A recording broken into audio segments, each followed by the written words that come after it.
गणित की वैकल्पिक विधियां, और जिसमें हम वैदिक गणित पढ़ रहे थे। और उसमें आज हम आगे बढ़ते, पिछले वीडियो तक में हम लोगों ने निखिलम सूत्र का इस्तेमाल करते हुए घन और वर्ग और वर्गमूल ज्ञात करना सीखा था। वर्गमूल ज्ञात करना। अब हम घनमूल ज्ञात करना सीखेंगे, अर्थात क्यूब रूट सीखेंगे। किससे? विलोकनम उपसूत्र। जो हमारे वैदिक गणित में 16 सूत्र और 13 उपसूत्र बताए गए थे, उनमें से एक ये भी है, विलोकनम उपसूत्र।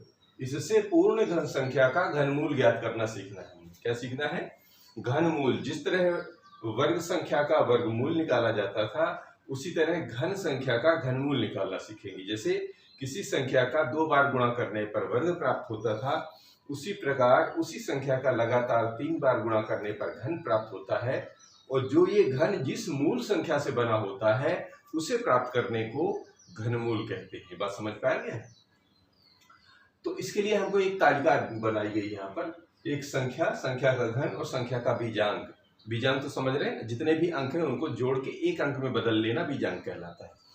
तो जैसे संख्या हमारी, एक चार्ट बना लिया हमने, तो 1 2 3 4 5 6 7 8 9 10 ये हमारी संख्या होगी। तो एक का घन, ये हम पहले बता चुके हैं कई बार पढ़ने के पहले, कि इसको हमको याद रखना है। याद तो हो भी गया होगा, लेकिन फिर भी एक बार लिख लेते हैं। तो 1 का घन 1, 2 का घन 8, 3 का घन 27, 4 का घन 64, 5 का 125, 6 का 216, 7 का 343 अर्थात 343, 8 का 512 512, 7 का 729 729 और 10 का होता है 1000।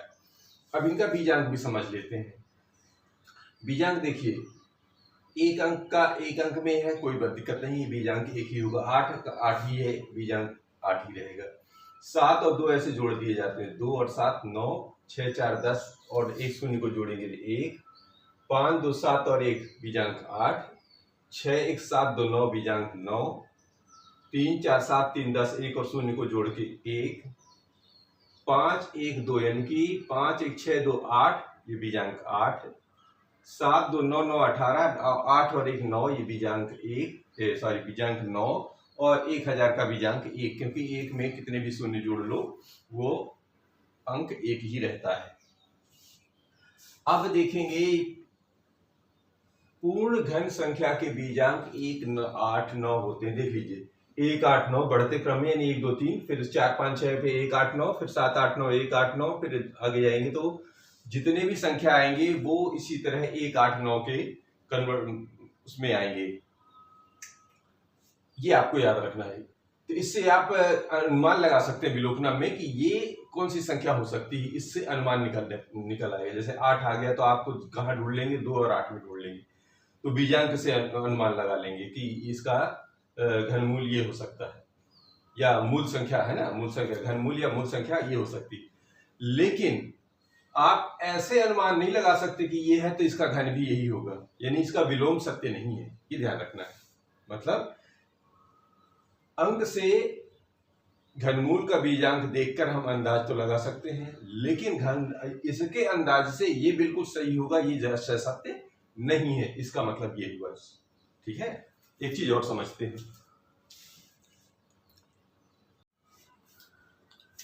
अब एक तालिका और अगर हम दिमाग में याद रख लें, यानी अभी जो तालिका बनाई है वही चीजें का इसको इस रूप में लिख दिया गया है। तो इससे आपको ध्यान रखना, क्या करना है हमको? घन संख्या की इकाई, यानी जो हम घन निकालेंगे तो यही तो अंक लिखेंगे, 1 2 3 4 5 6 7 8 9 और 10। 10 का मतलब इकाई पर से मतलब हमारा इकाई पर शून्य आएगा, यानी 1 से लेकर ये शून्य तक, 1 से लेकर 9 और शून्य मिलाकर जो हमारी इकाई अंक प्राप्त होंगे।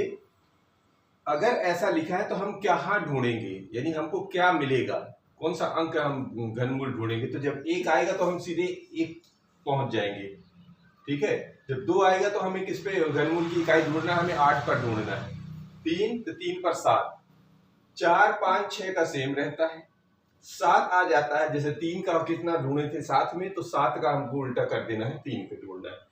2 पर 8 आया था तो 8 वाले इकाई पर हमको 8 पे पहुंच जाना है। 9 का वही रहता है, शून्य वही रहता है, यानी 3 ये वही रहते हैं। ये दो संख्या बदल रहे हैं, 1 2 का 8 में ढूंढेंगे, 3 का 7 में, तो 7 का 3 में और 8 का 2 में, 8 का 2 में, सॉरी उल्टा लिख दिया यहाँ पे, 8 का 2 में ढूंढेंगे। बस इतना ध्यान रखना है। एक का वही रहता है, 2 का 8 में यदि घन संख्या की इकाई पर 2 है तो घनमूल हम 8 ढूंढेंगे, सीधा सीधा सीधा 8 लिख देंगे। और यदि घन की इकाई अंक पर 3 है तो हम उसका घनमूल 7 लिखेंगे। और 7 अगर इकाई अंक है तो घनमूल हम 3 लिख देंगे, और 8 है तो हम घनमूल 2 लिख देंगे। और बाकी अंक वैसे के वैसे रहते हैं, ये हमें याद रखना है। और इसी का इस्तेमाल करते हुए अब हम सवाल हल करते हैं।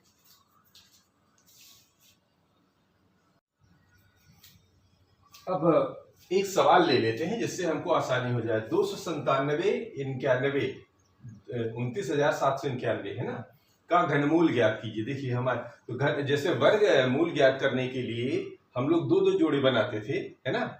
अब यहाँ पर घन है, घन माने 3 बार होता है, तो यहाँ पर हम 3 के जोड़े बनाएंगे और दाहिने से बढ़ाएंगे, और लास्ट में जो रह जाता है वो चाहे 1 अंक बचे या 2 अंक बचे या 3 अंक बचे, उससे कोई फर्क नहीं पड़ता, वो उतना ही रहेगा। तो यहाँ पर देखिए कितना है, 229,791। तो यहाँ पर एक जोड़ा ये बनेगा, एक जोड़ा ये बनेगा। इधर कितने अंक बचे इससे कोई फर्क नहीं पड़ना है आपको इसको पूरे 3 बनाने हैं, ठीक है ना। तो अब करना क्या है, इस अंक से क्या क्या मिलेगा, इससे अंक क्या मिलेगा। देखिए 791 जो है इसके इकाई अंक पर क्या है, इसका इकाई अंक पर है 1, ठीक है ना। जब इसके इकाई अंक पर 1 है तो आप ध्यान करिए कि हमने जो तालिका में देखा था कि जब इकाई अंक पर 1 होगा तो घनमूल हमको कहाँ मिलेगा, तो इसका घनमूल हमको ढूंढना था सीधे 1 पर मिलेगा। इसका मतलब हो गया घनमूल इससे 1 बनेगा। ये तालिका से हमने याद कर रखा है पहले से। दूसरा, इधर क्या है, दूसरा अंक है 29। तो 29 का घन कैसे बनेगा, 29 किसके घन के, किस अंक के घन के नजदीक है, ये याद रखना है। तो देखिए 29 किसके घन के अंक के नजदीक है, 29 कहाँ मिलेगा। देखिए 1 का घन 1, 2 का घन 8, 3 का घन 27, ऐसे लिख लेते हैं, 3 का घन 27, 4 का घन 64, यही तो होता है। तो ये जिससे ज्यादा वाला अंक हमको नहीं लेना है, जो भी ज्यादा अंक आ जाए उसको छोड़ देना है, पीछे वाले अंक को ले लेना है। तो इससे 1 अंक प्राप्त हो जाएगा। यानी देखिए इसके कुल 2 जोड़े बने थे, तो हमारे को घनमूल में 2 अंक ही प्राप्त होंगे। इसमें कितना होंगे, 2 अंक प्राप्त होंगे। यानी कि हमारा जो घनमूल है वो 2 अंक का होगा, 2 अंक का घनमूल होगा, घनमूल होगा। क्यों, क्योंकि 1 अंक यहां से मिलेगा, 1 अंक यहां से मिलेगा। इस वाले से इकाई अंक ढूंढने के लिए हमने ढूंढ लिया है। इससे क्या मिल रहा है, इससे हमको मिल रहा था 29,791। इससे हमको क्या मिल रहा था, इस वाले अंक से, इस वाले अंक से हमको 1 मिला था। और इधर वाले अंक का जो घनमूल है वो किसके नजदीक है, ये देखिए 3 का घन 27, 29 के लगभग पास है। अगर 4 का घन करते हैं तो वो आ जाता है 64, वो तो बहुत ज्यादा हो गया। जो ज्यादा वाला नहीं लेते हैं, पीछे वाला घन लिया जाता है। तो इसका मतलब जो 29 जो है किसके नजदीक है, 27 के, और 27 घन होता है 3 का, तो ये बन जाएगा 3। यानी कि 29,791 का घनमूल निकालेंगे तो वो होगा 31। ये हो जाएगा घनमूल। ये विलोकनम विधि से हम ऐसे घनमूल निकालेंगे। एक और लेते हैं, आपको प्रैक्टिस हो जाएगी। अब एक और अंक लिए हैं 941 192, ठीक है। इसका घनमूल निकालना है, तो तरीका वही है। 941 192 का क्या करेंगे, पहले 2 भाग में इसके जो जोड़े बना लीजिए। कितने के जोड़े बनते हैं, घन मूल निकालने के लिए 3 अंक के बनाए जाते हैं। तो ये बन गया 941 192 का ये पहले जोड़ा बनेगा, इधर एक जोड़ा ये बनेगा। इसका मतलब हो गया कि 192 से कुछ एक अंक प्राप्त होगा घन का, एक अंक इससे प्राप्त होगा। बात समझ रहे हैं? अभी जब तालिका में हमने पहले पढ़ रखा है कि जब पहले जोड़े जिस जोड़े के यानी पहले जोड़े के इकाई अंक पर 2 है तो हमारा घनमूल क्या होगा? घनमूल होगा 8 पे ढूंढेंगे। ये तालिका हमें अभी पढ़ चुके हैं, याद भी रखनी है। अब 941 का ढूंढना है तो 941 के लिए एक बार फिर से हम तालिका रिवाइज कराते हैं आपको कि जैसे कि 1 का घन होता है 1, 2 का घन 8, 3 का घन 27, 4 का घन होता है 64, 5 का घन होता है 125, 6 का घन होता है 6 का 216 है, 7 का 343, 8 का 512 है, 9 का है 729 और 10 का है 1000। ये तालिका अगर हमारे दिमाग में पहले से है तो इधर वाले अंक को क्या किया जाता है, देखा जाता है ये किसके नजदीक है, तो जो पीछे वाला अंक होता है उसको ले लिया जाता है, आगे वाले अंक को छोड़ दिया जाता है। तो देखिए 941 कहाँ से आएगा? देखिए इस तालिका में देखिए 941 जो है 729 से बड़ा है और 1000 से छोटा है। देखिए 941 जो है ये किससे बड़ा है? ये बड़ा है 729 से, ठीक है, 729 से बड़ा है और 941 जो है ये है 1000 से छोटा है। ये दिख रहा है ना? और ये होता है इससे, ये इसका मूल अंक होता है 9। इससे क्या, इसका मूल अंक क्या होता है? यानी कि घनमूल 9 होता है और इसका घनमूल कितना होता है? इसका होता है 10। तो चूंकि ये जिससे छोटा मतलब इस अंक से बड़ा अंक होना चाहिए और उस अगले वाले घनमूल से छोटा होना चाहिए, यानी 10 वाला अंक तो फेल हो जाता है। तो इससे हमको किसके नजदीक मिल जाएगा? 9 के नजदीक। तो ये 9 के नजदीक हमको मिल जाता है। किस तरह हम इसको देखकर घनमूल निकाल लेते हैं, ठीक है। तो ये हमारा घनमूल निकल आएगा।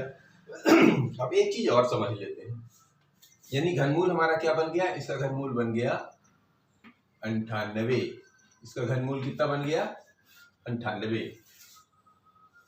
हम वर्गमूल और वर्ग ज्ञात करते समय जांच की विधि भी पढ़े थे, बीजांक से जांच करना। तो यहां भी जांच कर सकते हैं अगर आपको मिल जाए जांच करना। तो जांच में क्या होता है? उसमें वर्गमूल संख्या का बीजांक,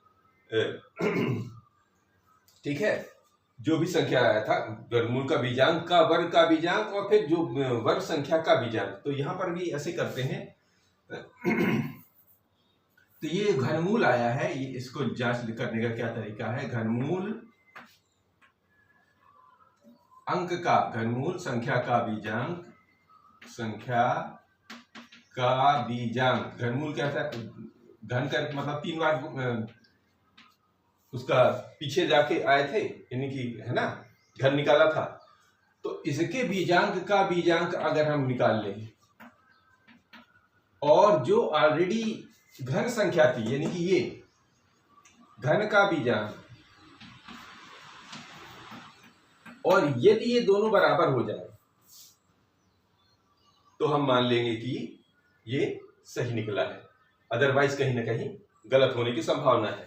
तो देखिए घनमूल संख्या का बीजांक, घनमूल क्या निकाला? 98। तो घनमूल कितना है? 98। तो एक बार लिख लेते हैं कि घन का बीजांक